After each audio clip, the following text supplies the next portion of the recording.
अस्सलामुअलैकुम dear students. वालेकुम सलाम। आज के लेक्चर में जो लेटर हम सीखेंगे वो एक्स है। एक्स के लिए सबसे पहले आपने लेफ़्ट साइड से स्टार्ट करना है और बिल्कुल मार कर यहाँ आके स्टॉप करना है, पूरा लाइन पे स्टॉप हो। अगर कोई हिस्सा खाली रह जाता है तो उसे नोक से ठीक करें। 2 दोबारा देखें। 1 लाइन पे स्टॉप किया। 2 और एक स्टेप इसमें ऐड कर सकते हैं। 3 4 5 6 दोबारा देखें। 1 2 3 4 5 6 दोबारा देखें। 1 2 3 4 5 6 दोबारा देखें।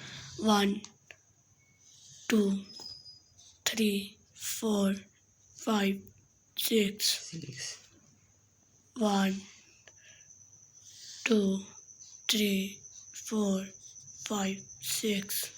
और लेटर्स जब आप बनाते हैं तो स्पीड में प्रैक्टिस ना करें, बड़े आराम आराम से। और प्रैक्टिस किसे कहते हैं? जब टीचर्स में जो लिखा हुआ लेटर्स उसमें और आपके लेटर्स में फ़र्क ना हो, बिल्कुल ऐसे ही लगे जैसे पूरे पेज पे एक ही लेटर्स को उठा के बार बार अलग जगह पे रखा गया है। और टीचर्स में और आप में लिखे हुए में फ़र्क ना हो, 100% वैसा हो। और जब तक ठीक नहीं होता लिखते रहें इसे, ठीक है। और लेटर प्रैक्टिस क्यों करते हैं हम? प्रैक्टिस इसलिए की जाती है कि लफ्ज़ों का साइज़ सेम हो, इसलिए प्रैक्टिस की जाती है।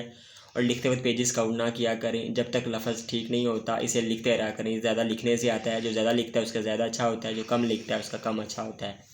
मेरे channel Bilal Ijaz skills academy को सब्सक्राइब करें, शेयर करें, कमेंट करें। Thanks for today. अल्लाह हाफिज़।